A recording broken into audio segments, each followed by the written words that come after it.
بنورنا الدنيا وننشر في الفضاء أملا ونعلي عزم همتنا فمن طلب العلا وصل. الرحمن الرحيم. الحمد لله رب العالمين والعاقبة للمتقين والصلاة والسلام على سيد الأنبياء والمرسلين سيدنا وحبيبنا وحبيب رب العالمين محمد وعلى آلہ وأصحابہ ومن هدى بهدیہ إلى يوم الدین.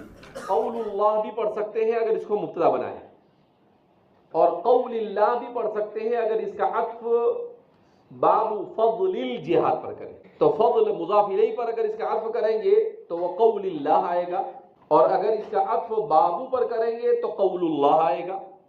اس کو مبتدا بنائیں گے تو بھی یہ قول اللہ آئے گا.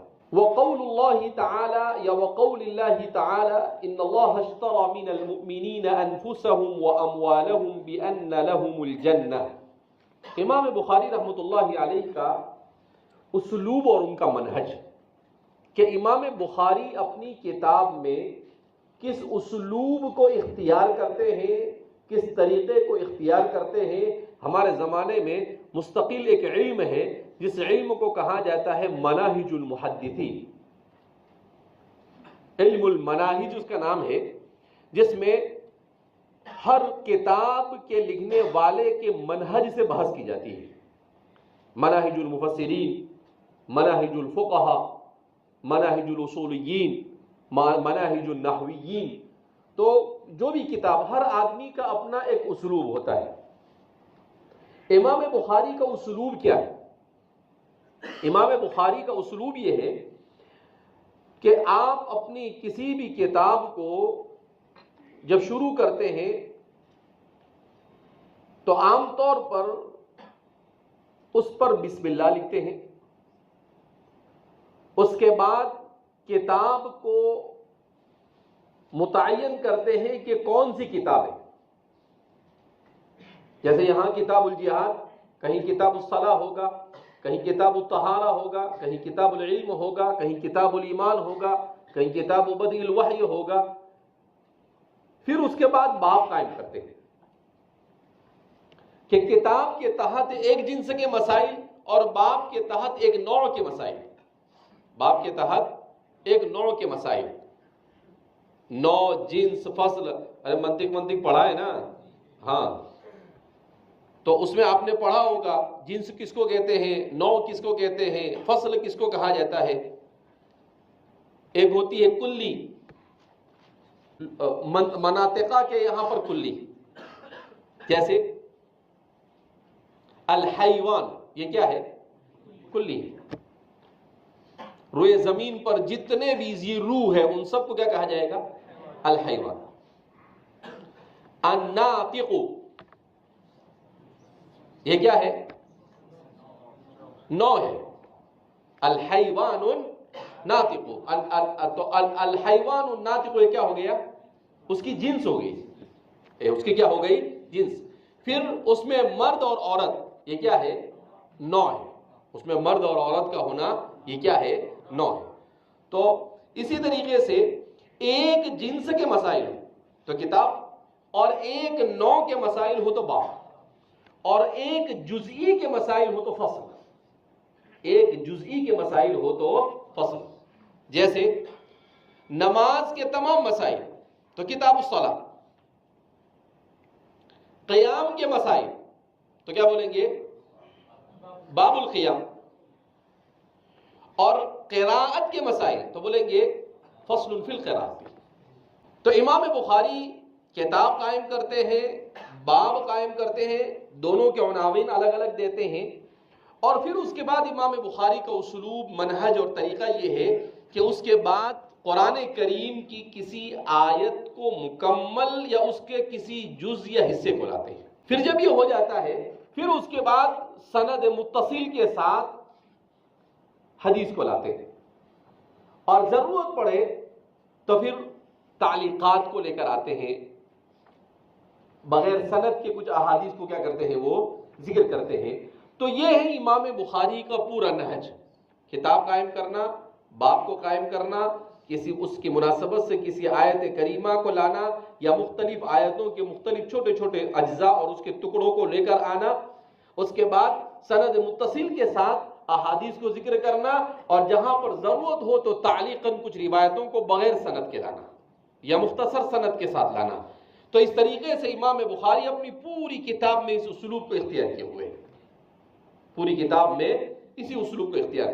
پھر اس میں اور مزید اندر جائے آدمی تو پھر یہ پتہ چلتا ہے کہ سند کو جب لاتے ہیں تو سند میں وہ یہ کوشش کرتے ہیں کہ ایسے رجال کو لایا جائے جو رجال ایسے ہو جو کامل الضبط والاتقان والعدل ہو، اتقان کے اعتبار سے، ضبط کے اعتبار سے، عدل کے اعتبار سے کامل ہو، ایسے تمام رجال سند میں ہو، اس کا انتظام کرتے ہیں۔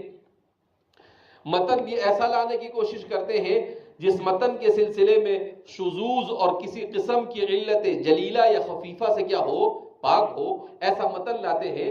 تو اس طریقے سے امام بخاری اپنی پوری کتاب کے اندر میں یہ کوشش کرتے ہیں کہ بالکل صاف ستھرا احادیث کا اختصار کے ساتھ ایک مجموعہ امت کے سامنے پیش کریں۔ قرآن کریم، اس میں کوئی شک نہیں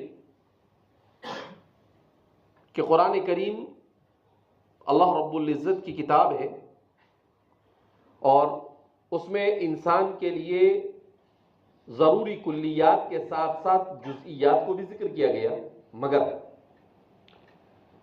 جتنی تفصیل احادیث مبارکہ میں اسلام کی آپ کو ملے گی اتنی قرآن میں نہیں ملے گی، اتنی آپ کو قرآن میں۔ اسی لیے آپ صلی اللہ علیہ وسلم نے ایک موقع پر ارشاد فرمایا اوتیت القرآن ومثلہ معہ، کہ جیسے مجھے قرآن دیا گیا ایسے ہی حدیث بھی اللہ رب العزت کی طرف سے۔ اسی لیے احادیث مبارکہ کو وحی غیر مطلوع کہتے ہیں۔ کیا کہتے ہیں اس کو؟ کہ یہ بھی وحی ہے، بس فرق اتنا ہے کہ قرآن کی جو وحی ہے اس وحی میں الفاظ اور ہر چیز اللہ رب العزت کی ہے، اور یہاں پر الفاظ رسول اللہ کے ہیں مگر اس کے معنی اللہ کے ہیں، جو وحی کے ذریعے رسول اللہ صلی اللہ علیہ وسلم کے قلب اطہر پر جس کا القاء کیا جاتا تھا۔ تو اسی لیے اس کو وحی مطلوع اور غیر مطلوع کے اندر میں کہ بھئی ہے تو دونوں ہی وحی۔ وما ينطق عن الهوى ان هو الا وحی یوحى، کتنی تاکید کے ساتھ قرآن بیان کرتا ہے۔ پہلے تو کہہ دیا کہ محمد عربی صلی اللہ علیہ وسلم اپنے دل سے کچھ نہیں کہتے، وہ جو بھی کچھ بولیں گے ان ہوا الا وحی یوحى، 5 تاکید لائے، صرف اور صرف وہی بولتے ہیں، وہی کے علاوہ کچھ بولتے ہی نہیں۔ گفتہ او گفتہ اللہ بود گرچہ از حلقوم عبداللہ، کسی فارسی کے شاعر نے کتنا اچھا اس کو کیا کہا، گفتہ او گفتہ اللہ بود گرچہ از حلقوم عبداللہ بود، کہا کہ حلقوم تو عبداللہ کا ہے مگر بات اللہ کی ہے۔ حلقوم تو کس کا ہے؟ عبداللہ کا ہے، یعنی اللہ کے رسول صلی اللہ علیہ وسلم کا، مگر بات تو کس کی ہے؟ اللہ کی ہے۔ تو اس لیے احادیث مبارکہ کی بڑی اہمیت۔ ایک آدمی حضرت عمران بن حسین کسی مجلس میں حدیث بیان کر رہے تھے، تو ایک منچلا کھڑا ہو گیا، بولتا ہے یکفینا کتاب اللہ، ہمیں اللہ کی کتاب کافی ہے۔ تو حضرت عمران بن حسین فرماتے احمر وجہہ، غصہ آ گیا ان کو، یوں کر کے لال ہو گیا چہرہ، بولے اس کو دیکھو ادھر ادھر ادھر آ، اس کو بولے کیا بولتا ہے؟ یکفینا کتاب اللہ، قرآن نے کہا اقیم الصلاۃ، کہا نا، تو وہ بولا نہیں بول جلے، بولے ہاں، کہا کہ نماز تکبیر تحریمہ سے لے کر سلام پھرنے تک قرآن سے ثابت کر کے پتہ چل۔ اعمقہم علما، حضرت عبداللہ بن مسعود رضی اللہ تعالیٰ عنہ بڑے عجیب انسان تھے، کیا فرماتے ہیں صحابہ کون تھے؟ کہا کہ صحابہ کا اتنا پیارا تعارف کروایا کہ اس سے بہتر کوئی تعارف نہیں کروا سکتا۔ کہا صحابہ وہ لوگ تھے اعمقہم علما واقلہم تکلفا، علم کے بڑے گہرے تھے اور ان کی زندگی میں تکلف نہیں تھا۔ ان کی زندگی میں ٹوپی کیسی پہننا، کرتا کیسا پہننا، پاجامہ کیسا پہننا، چپل کیسا پہننا، پین کیسی رہنا، کاپی کیسی رہنا، کتاب کیسی رہنا، ان کو کوئی مطلب ہی نہیں تھا یہ سب چیزوں سے۔ ان کو تو صرف اس سے مطلب تھا کہ اللہ کا دین پھیلنا چاہیے اور اللہ راضی ہونا چاہیے. تو کہا اعمقہم علما، کہا علم کے بڑے گہرے تھے. اب آپ نے اس کے بعد بہت لمبی بحث نہیں کیا کہ قرآن میں اللہ نے کہا اطیعوا اللہ واطیعوا الرسول، اللہ کے رسول اللہ رب العزت نے ایک جگہ پر اور ارشاد فرمایا قل ان کنتم تحبون اللہ فاتبعونی یحببکم اللہ. ایسی لمبی چوڑی تقریر اپنے جیسا ہوتا تو کر دیتا، 10-20 آیتیں پیش کرتے. انہوں نے کچھ نہیں کہا، تو ادھر آنی یار. اور پھر اس کو سوال کیا ہے ایک کام کر، شروع سے لے کر آخر تک پوری نماز قرآن سے ثابت کر کے بتا، چل کون سی آیت میں قوما ہے، کون سی آیت میں رکوع ہے، کون سی آیت میں سجدہ ہے، کون سی آیت میں جلسہ ہے. تو پاؤں چکر ہو گیا وہ، فبہت الذی کفر، ہم حیران ہو گیا. تو آپ نے بولا اچھا ٹھیک ہے، سمجھ میں آیا نا. تو ابھی پھر خاموش بولے. اللہ کہتا ہے آتوا الزکات، زکات کی تفصیل قرآن سے بتاؤ، زکات کی تفصیل قرآن سے بتاؤ تم کہ 2.5% دینا ہے، بنت مخاض، بنت لبون، حقہ، جزعہ، بتا سب، عشر، خراج. تو خاموش ہو گیا. تو پھر بولا تو سیدھی رہے، مار کے سیدھا کر دوں گا.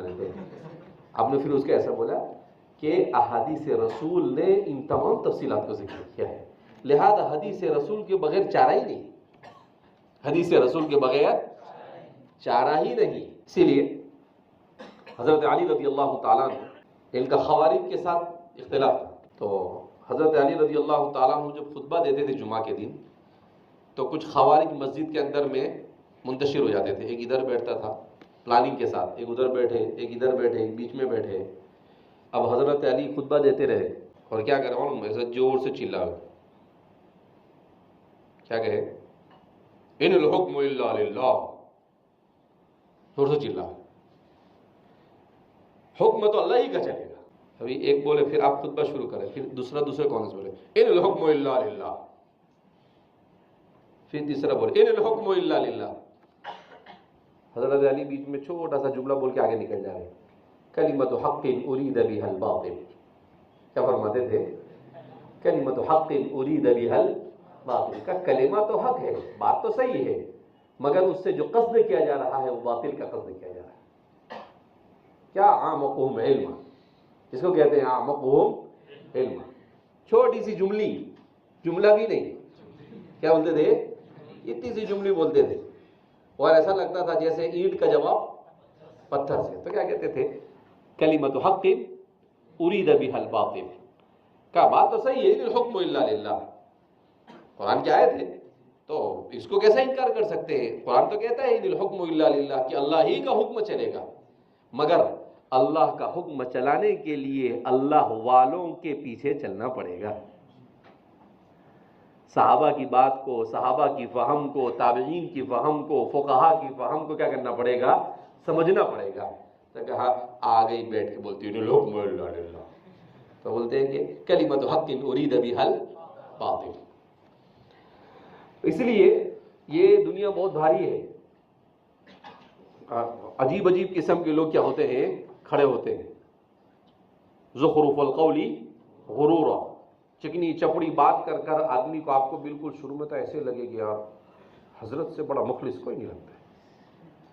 پھر بعد میں پھر کیا کرتا ہے، اپنے جھولے میں سے چوہے نکالتا ہو دھیرے سے. تو اس لیے کبھی بھی آدمی کو آسانی کے ساتھ کسی سے متاثر نہیں ہونا چاہیے. خوب اچھی طرح سے اس کو پرکھ لینا چاہیے کہ کون ہے، کیا ہے، کہاں سے پڑھا، کس کا صحبت یافتہ ہے، کس قسم کا آدمی ہے. اس کے بغیر آدمی کو کسی کے پیچھے لگنا چاہیے اور کسی کی بات میں آنا چاہیے نہیں، اگر وہ ضلالت اور گمراہی سے بچنا چاہتا ہے تو. اللہ ہماری سب کی حفاظت فرمائے. تو امام بخاری کا یہ منہج ہے.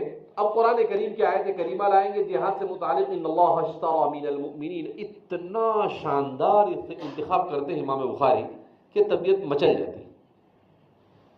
طبیعت کیا ہو جاتی ہے، بہت ساری جہاد کی آیتیں ہیں. قرآن ظاہر سی بات ہے، اسلام، اللہ کے رسول صلی اللہ علیہ وسلم نے ایک موقع پر ارشاد فرمایا وَذِرْوَةُ سَنَامِهِ الْجِهَاد. کیا اسلام کا ذروۃ السنام تو جہاد ہے. تو بے شمار آیتیں ہیں، مگر امام بخاری نے جو انتخاب کیا لاجواب انتخاب. کیسا انتخاب؟ ہر جگہ پر ان کا انتخاب لاجواب ہوتا ہے. اب بخاری لاجواب انتخاب نہیں کریں گے تو اور نہیں کرے گا. تو اللہ نے ان کو ایسے ہی مقام دیا نہیں. بہرحال آدمی میں کچھ تھا، دل صاف تھا، اخلاص تھا، علم تھا، درد تھا، سب جمع ہوا، تب جا کر بخاری کیا ہوئی، وجود میں آئی. تو فرماتے ان اللہ اشترى، اتنا شاندار انتخاب کیا آپ نے کہ قرآن کریم میں اللہ رب العزت ارشاد فرماتے ہیں ان اللہ اشترى من المؤمنین انفسهم واموالهم بان لهم الجنہ. کہا بھئی جہاد کی فضیلت کے لیے یہی آیت کافی ہے. سورہ توبہ کی آیت نمبر 111 اور 112. یقیناً اللہ رب العزت نے مومنوں سے ان کی جانوں اور ان کے مال کو خرید لیا ہے اس طور پر کہ اس کے عوض میں ان کے لیے جنت ہے. تو قرآن کیا کہتا ہے ان اللہ اشترى من المؤمنین انفسهم، اللہ نے مومنوں سے ان کی جانوں اور ان کے مال کو خرید لیا ہے اس طور پر کہ ان کے لیے جنت ہے. اس کے بدلے میں کیا دے گا؟ بِأَنَّ با عوض کے لیے ہے، اس طور پر کہ اس کے عوض میں ان کے لیے جنت ہے. تو فرمایا کہ اس آیت کریمہ میں اللہ رب العزت کیا فرماتے ہیں کہ ان اللہ اشترى من المؤمنین، اللہ نے مؤمنوں سے خرید لیا. آپ دکان میں جاؤ اور آپ کو خریدنا ہے مثلا موبائل، تو آپ کیا کریں گے؟ سیدھا پیسے دے دے گا؟ ایسا نکال کے رکھ دے گا؟ نہیں، اس کی قیمت پوچھے گا نا کہ یہ کتنے کا ہے، تو وہ بولے گا 2000 کا. تو پھر آپ کیا کریں گے؟ آپ کم زیادہ کرانا ہو کرائیں گے اور پھر اس کے بعد کیا کریں گے؟ آپ پیسے نکال کر اس کو دیں گے. وہ لے گا اور پھر آپ کو کیا دے گا؟ موبائل دے گا. فرماتے ہیں بس اب ادھر آ جاؤ مسلمان اور ایمان کی دنیا میں. کہا ایسا سمجھو کہ ایک انسان اپنی جان ہاتھ میں لے کے اور اپنا مال ہاتھ میں لے کر نکلا. آپ بولے کہ جان ہاتھ میں تو مر گئے، ارے بھائی سمجھنے کے لیے لے کر کیا ہوا؟ نکلا. اور اس کو وہ بیچنا چاہتا تھا. تو اللہ نے کہا یہ ادھر بیچے گا؟ بولے آؤ. اچھا ٹھیک ہے، ہم خرید لیں گے. ہم کیا کریں گے؟ کہا دے دونوں رکھ دو ادھر. تو بولے گا کتنے میں؟ کیا بولتا ہے وہ؟ کتنے بولتا؟ اللہ بان لہم الجنہ، جنت کے بدلے میں. تو جنت ہوا ثمن اور نفس اور مال ہوا مبیع. اللہ کتاب البیوع پڑھ کر آیا کہ نہیں؟ مبیع ہوا. تو کہا کہ یہاں رکھو اور یہ اس کا ثمن. ہو گیا سودا؟ بولا ہاں ہو گیا، لے جاؤ. تو اللہ فرماتے اس آیت کریمہ میں کہ مومن یہ اللہ سے گویا کہ سودا کر چکا ہے کہ اللہ یہ میری جان یہ تیرے حوالے ہے، یہ میرا مال یہ تیرے حوالے ہے، یہ میری زندگی یہ تیرے حوالے ہے. ان صلاتی ونسکی ومحیای ومماتی للہ رب العالمین، کہ سب کچھ تیرے لیے ہے. میرا جینا مرنا، میری جان میرا مال سب کچھ تیرے لیے ہے. اس کا تقاضا کیا ہے؟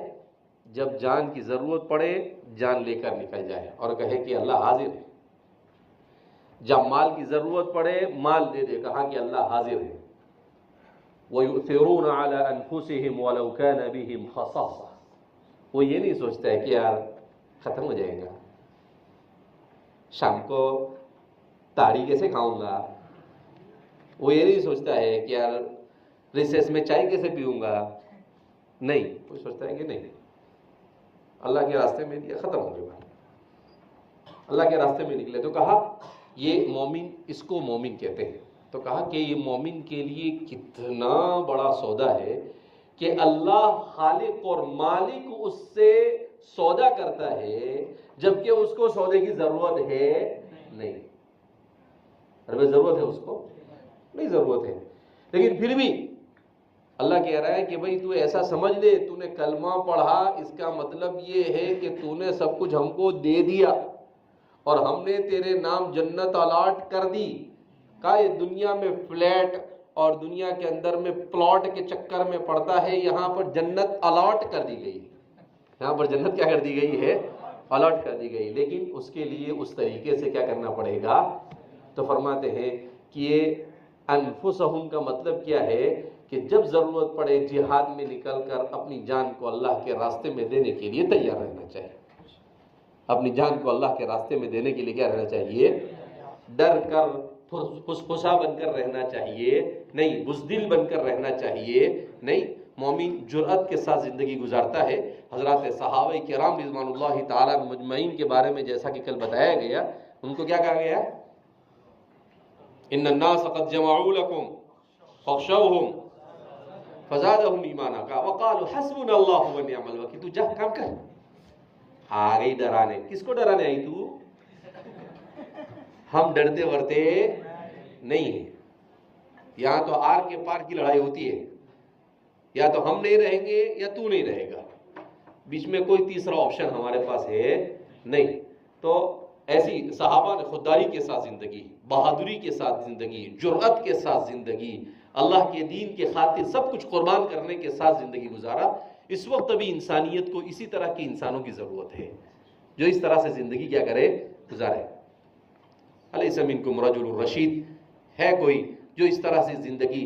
تو امام بخاری نے اس باب کو اسی لیے قائم کیا تاکہ ایسی جماعت تیار ہو، اور وہ جماعت پوری انسانیت کے لیے فکر کرنے والی ہو اور اس کے لیے اپنا سب کچھ کھپا دینے والی ہو۔